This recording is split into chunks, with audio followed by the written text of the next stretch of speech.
Okay, so here we have our 30 gauge wire. I just want to show you how I have this laid out here in my winder so that you can duplicate it. You'll see that we've got this side here has an open gap on the bobbin, so I'm going to actually use that to my advantage so we can see clearly how this is running. So our wire D, our high voltage wire that comes off here to the CFL is this wire. It's going to come out through here.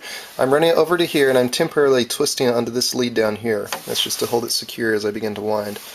This is very important that you catch that I'll be winding it this direction. So looking at it, we're going to be winding downward away from our, down this way. So yeah, that's pretty much all you need to know. In winding it that way, one question or one thing I want to point out is that when we wind it that way, this is going to come along here, it's going to form a nice clean tight bend, and it's going to wrap around here, and this is not going to be loose or spanning the winds that come up above here. If this was out here at an angle or in any way touching these winds that are going to build up out here, this would arc between there and burn out your transformer. So let's start winding it. Okay, I've started to wind it. You can see that I'm coming along here. I've got a nice clean bend here with the exiting wire, wire D, our high voltage output. And I'm just going to come along here and keep nice, tight, even winding. You don't want any of these crossing over themselves. You want just a nice, clean, smooth, beautiful wind up to this side. That would be our first layer. So I'll go ahead and finish layer 1, and we'll come back then.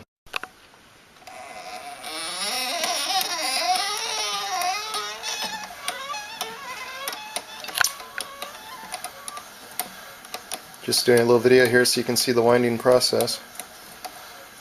This is a hand winder that I've built. It makes winding coils so much easier.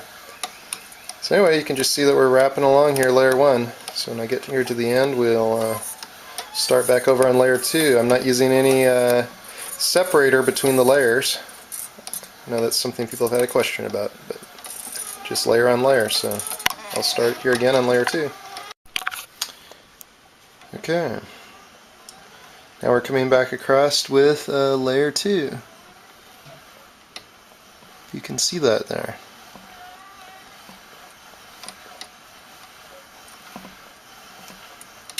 One thing I'll stop here and point out that it's important that here in the edge, that you wind right down into the edge and that you start your next layer just directly on top and not get big gaps or spaces in there. Because if you do, it will come back and haunt you later. But anyway, here we go. Layer 2 coming on.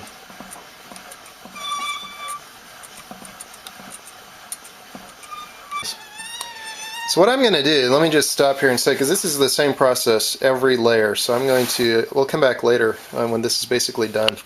But what I will do is I'll write down and keep track of how many layers I have. And that's going to be the indication of how many layers you'll need to do in replicating this. You pretty much fill it out all the way here to the edge of this circle. You'll see there's kind of an indentation of a circle here. You'll pretty much fill it out to within an 1/8 inch of that area, but I'll get you the exact number of layers that I use here. So we'll be back then. Okay, I've wrapped on 21 layers. And the main thing you want to do is make sure you bring it out to see where you just have enough room for one layer of tape and then your one last layer of wire, your larger gauge wire. But anyway, 21 layers on this one. So you can also see that we're here, here's the notch, or the large groove we started in with our high voltage output, and it's tucked down in there nice and tight. You can see we're not having any trouble with that arcing over. So that's good. So now I need to get you a measurement. We need to leave an extended piece of this wire coming out here, and I just need to measure that. Okay, just so that this doesn't confuse anybody, I'll show what I've done. I've taken the wire, I've stopped winding at 21 layers, and I'm taking this wire and I'm running out 6 feet all the way over to there. That's 6 feet out, and then I'm running back. And I'm going to cut the wire here at this point. So basically I'm going to leave an extension of 12 feet, but I'm bending it in half at the 6 foot point. So let me cut the wire here and I'll be right back. Okay, so now what I need to do is I need to twist this wire around itself. And that's kind of a trick, especially trying to hold a camera in one hand, but I'll see if I can get it started here.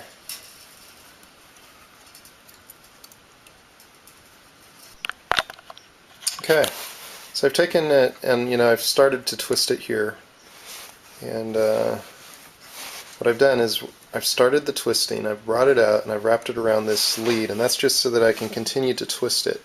You want to be careful when you're doing this, because if you break it at this point, you've got to unwind some more, and it's just not a good thing. So carefully continue to twist this so the two wires twist and wrap around themselves until you come out here and twist all 6 feet together. So I'm going to do that. I'll be right back. Okay, so now I have 6 feet of tightly wound wire, and I'm just going to continue to wind this on, and we'll exit it onto this terminal right here. Okay, so now what I've done is I've wound it on. I wound it up and down this coil about 6 times, and just spaced the windings out. So I just went back and forth as I wound it. I now have the end right here, and I'm going to bring it over. I'm going to strip off this enamel covering on the wire, and I'm going to solder it onto this point right here. Okay, so you can see that I have this coming off here, terminating here, and solder down. So now what we're going to do is we're going to take one more 6-foot piece of wire. I'm going to attach it to this point. So this point's actually going to have 3 wires coming off it. So let me get that ready, and we'll hook it up. Okay, so now I have the 3rd wire attached to this point here. So now with this wire, instead of winding it the same way we wound on all the other wire, we're actually going to wind it this way. We're going to come up and around this way. Before we were winding down this way. So now we're going to bring this through here, and we're going to wind it this way onto the spool here. I'll go up and down a couple times. I tend to like to go up and down a few times, and then on both the twisted wire as well as this wire, just wind 4 or 5 times around in line with itself down here. So I'm going to wind this wire on, and I'll be right back. Okay, so this last wire, this single wire, is going to come on, and it's going to attach over here like this. I need to strip off the enamel, but I'll attach and solder right there. So we have our high voltage wire that we started with exiting out in there. We've got our twisted wire as well as this 3rd wire attached here, and this 3rd wire finally is coming over here and exiting, and we'll attach it right there. So let me solder that on, and we're almost done with this. Okay, so now we're ready to attach the last lead on these fine 30 gauge wires. The next wire that we put on this will be the larger gauge wire, the outside primary. But anyway, let me just show you. This wire, I spoke of the way it exits previously, and you really want it to come out clean. Right down here where we started, the high voltage wire, we want it to come on the inside of this channel and wind onto this lead. I'll just see if I can do this while I'm holding the camera. This is always a trick, but here we go. We'll wrap it on like that. Okay, so now I'm just going to take a black electrical tape. I'm going to put a thin layer. I'm going to go around once on this side, one time around, and then I'm going to come down one more time around over on this side so that the whole section of wire is covered. So I'll do that. Okay, so what I'm going to use next on this is this, well, they're calling it bell wire here. This is just 20 gauge wire with a nice insulating covering on it. So anyway, this 20 gauge wire on it will go on it next. I'll wrap it on here. I'll show you which direction you wrap it and how you wrap it on. Okay, so I've attached the wire to this lead here. This is the opposite side that we had started with these little wires. So we've got our high voltage out, the 3 wires that come into here kind of form a trigger coil, and this exiting wire over here. But on this side, we're going to start right here. And we're going to start by winding this on in this direction, winding up. We start over here initially with our high voltage wire winding down. This wire we're going to come on, we're going to be winding up this way. So just remember that. This one's going to be coming the opposite way that we started with these little guys. Kind of like this last little wire that's here, it was also wrapped on the opposite way. So I'm going to wrap it on, and I'll be right back. Okay, so I've wrapped one full layer on here. Now we've started over here. I've come up, it's finishing right here, and I've actually come up and through this groove. I'm doing that so that I can bend back around through this groove and come down over to here. If you've looked at the Fuji camera transformers, you'll see that they do something similar. I'm just using, sorry guys about the camera here, I'm trying to do two things at once, but you can see I formed a loop through there. I'm going to pull that tight. I'll bring it down and solder it on here. So let me solder that on. I'll be right back. Okay, so there you have it, all wound up. Let's just hope that if we did it correctly, that we can now fit our ferrite core on here. Let me just see. Sometimes it's, depending on how well you made it, maybe a tight fit, but there we go. Just like that.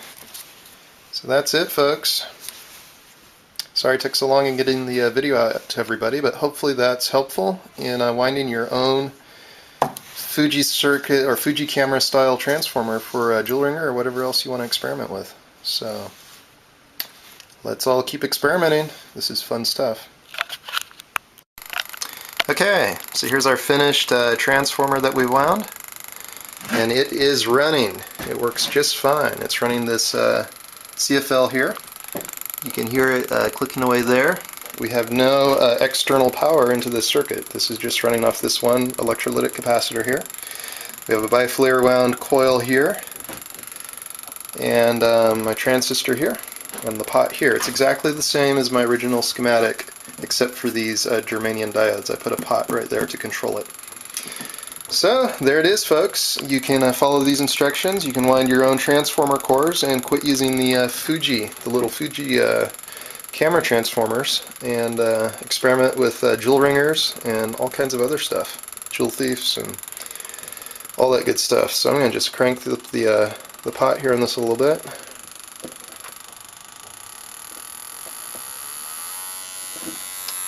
So there it goes. It is ringing away. So yep, let's just all keep experimenting.